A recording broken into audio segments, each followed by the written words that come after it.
especialmente para los pueblos indígenas. Bolivia sigue siendo una continuidad colonial. Bolivia, un Estado sin nación, y nosotros, naciones sin Estado. Bolivia fundado contra el indio, sin el indio. Entonces a eso lo llamamos Bolivia, un Estado colonial, colonizante, colonizado, donde el problema fundamental de Bolivia es el indio. Si no se resuelve el problema del indio, no se resuelve el problema de Bolivia. Desde esa comprensión podemos entender que en este diseño de país lo que se ha creado es una sociedad de acomplejados. Bolivia es una sociedad de acomplejados, de gente que cree que es superior y de gentes que creemos que somos inferiores porque nos han educado así, nos han enseñado así, que hay una cultura superior y hay una cultura inferior. Unos son superiores, los otros son inferiores. Que ellos tienen el arte y lo que nosotros tenemos no es arte, es artesanía. Que ellos tienen la música y que lo que nosotros tenemos no es música, es folclore. Que ellos tienen el idioma y lo nuestro no es idioma, es dialecto, el aymara, el quechua. Que ellos tienen la medicina y lo nuestro no es medicina, es brujería. Que ellos tienen religión, lo nuestro es superstición.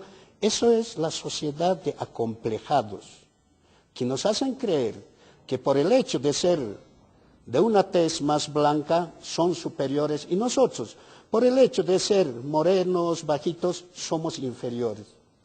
Y en este camino ha pesado mucho la primera constitución política del Estado. En la primera constitución, en la primera asamblea constituyente, no estuvieron presentes Juan Azurduy de Padilla, no estuvo el Moto Méndez, no estuvo Cañoto. ¿Por qué? El primer pecado de Juan Azurduy de Padilla era ser mujer. Y por el hecho de ser mujer, ser líder de un ejército.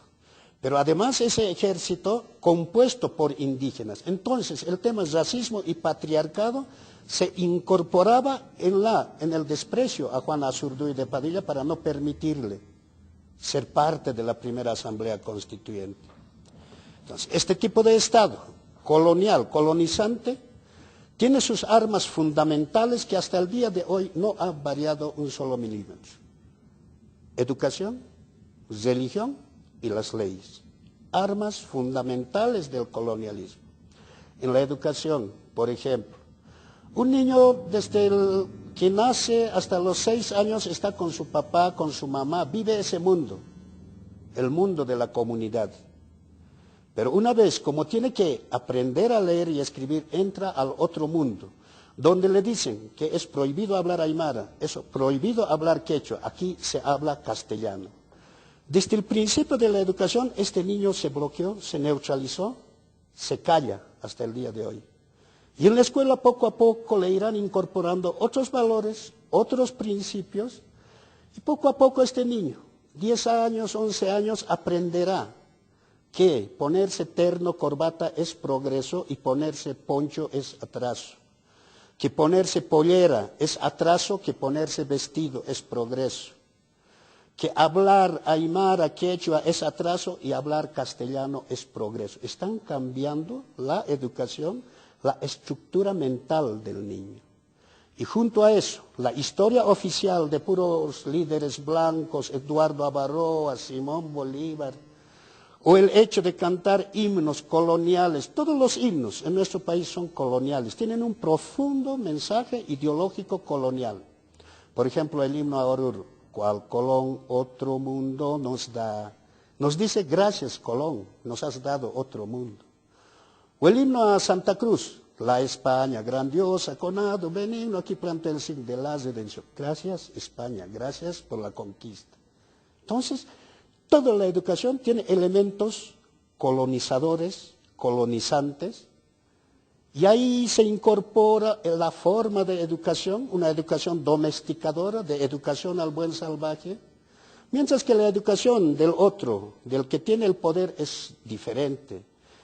La educación nuestra nos enseña a ser un buen esclavo, nos domestica, pero la educación del otro, su hijo, desde niño está aprendiendo a patear a la empleada porque está aprendiendo a ejercer poder, es otro tipo de educación. Y así poco a poco veremos que ese niño que entró a los 6 años, a los 12, a los 13, cuando se mira en el espejo, no se quiere, porque le han cambiado el cerebro, se ve gordito, moreno, bajito. La autoestima se liquidó, prefiere ser lo que jamás va a lograr ser. Educación colonial, misión cumplida para la educación. Y por el otro lado, la religión.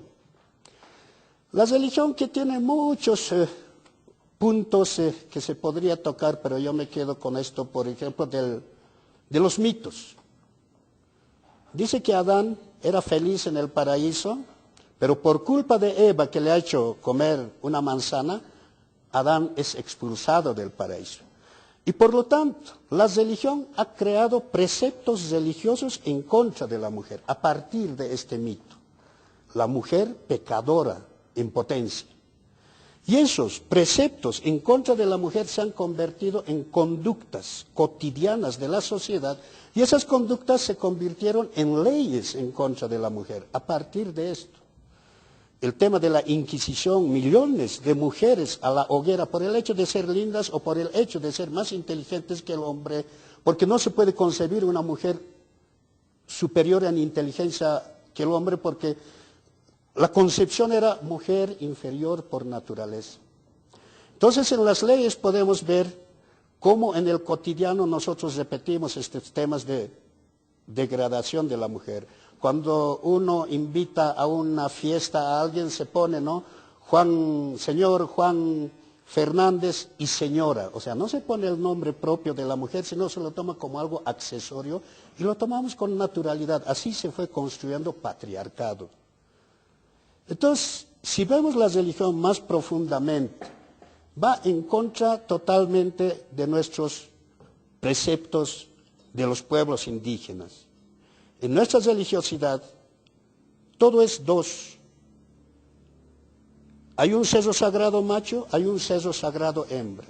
Para nosotros todo es macho-hembra. Las plantas son macho-hembra, los animales son macho-hembra, hasta las flores, hasta las piedras en nuestra concepción son macho-hembra. Pero cuando llega la religión católica, nos enseña en el nombre del Padre, del Hijo, del Espíritu Santo, Padre macho, Hijo macho, Espíritu Santo macho, 3 machos. Entonces el machismo es un tema de la religiosidad y especialmente de la religión católica. Y va destruyendo nuestra propia espiritualidad. Y estos temas de decir, si te pegan en una mejilla, ofrecerle la otra, han minado nuestra resistencia, han combatido nuestra capacidad de articularnos para cambiar el país. Nos dicen que no importa si eres pobre porque Dios quiere más a los pobres. Y además los pobres cuando se mueren van directo al lado del Señor.